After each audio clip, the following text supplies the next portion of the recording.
Yeah, Jim! Thank you, Alan. And thank you, Spencer. I've got to take that cold shower before I came here, so hopefully I won't fall asleep. I should.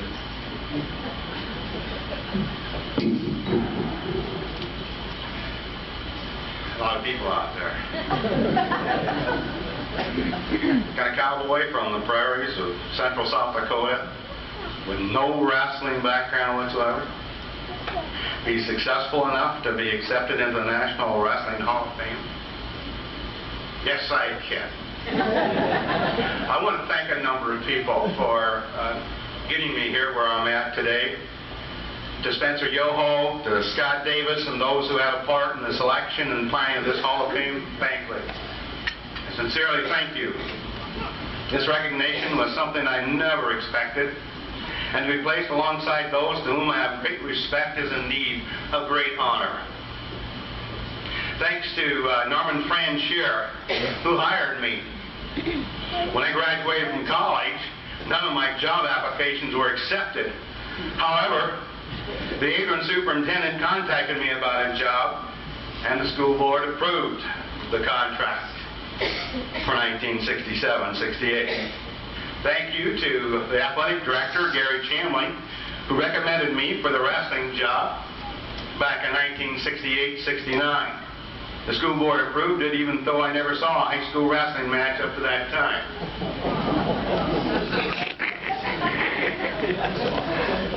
I wonder how many schools would do that today.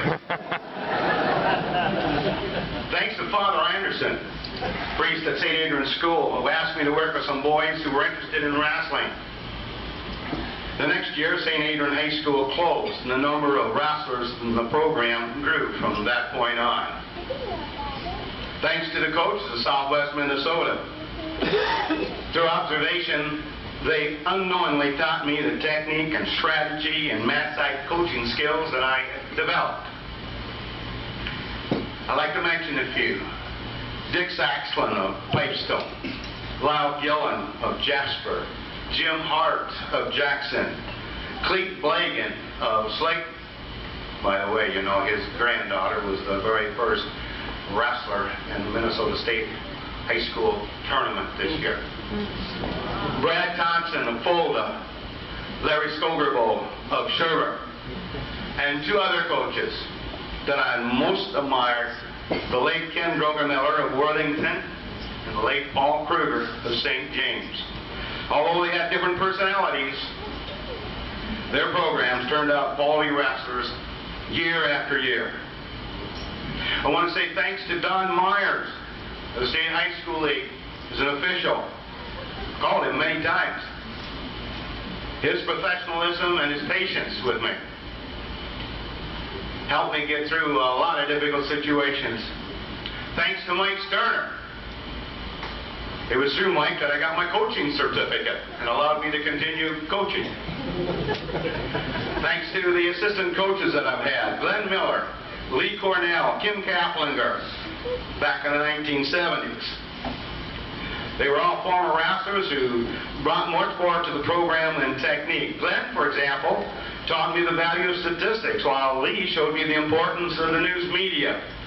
Kim, a college wrestler, showed us how to have fun in practice and in matches. And he was the author of the cold showers, by the way. Joe Silko, Craig Nowotny, Corey Fields in the 1980s. Joe was a good communicator, information gatherer, while Craig, a basketball player, was an awesome staff person.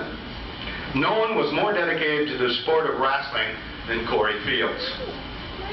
Greg Nelson and Pat Dorn were the assistant coaches of the 1990s, and Craig and Pat are the current coaches that have brought a new level of wrestling to Adrian.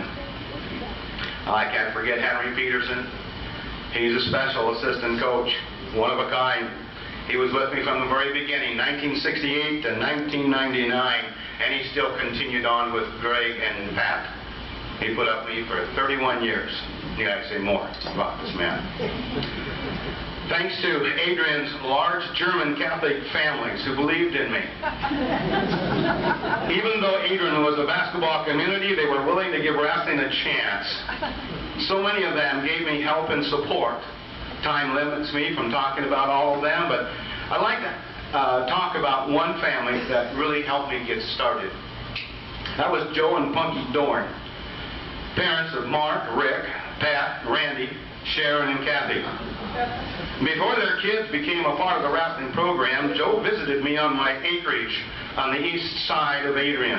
And for 2 hours, he asked me about my background. If he was the better for Obama, Daxel would have not been nominated. After that experience, Joe and Punky, who were greatly respected in the community, became a big wrestling supporter. I give Joe and Punky a lot of credit for my success in Adrian. And thanks to all the young men and women who went through the wrestling program. Without their success, I would not be standing here today.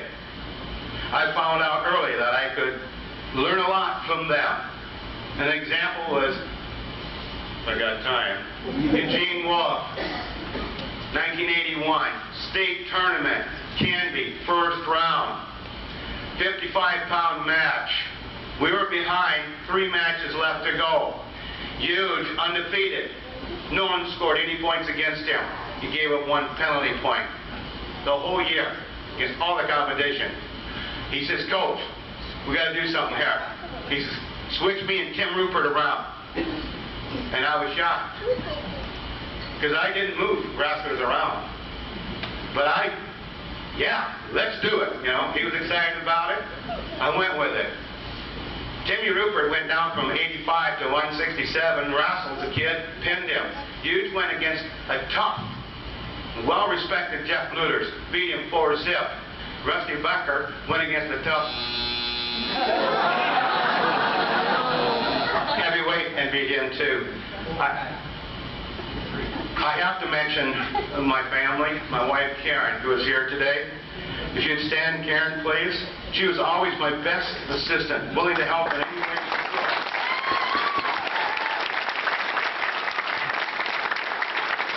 Cheering and celebration for lifting me up when I was down. Thank you, Karen. I love you for all that you have done. Since I have resigned my position, I also want to mention my son Todd. Would you please stand?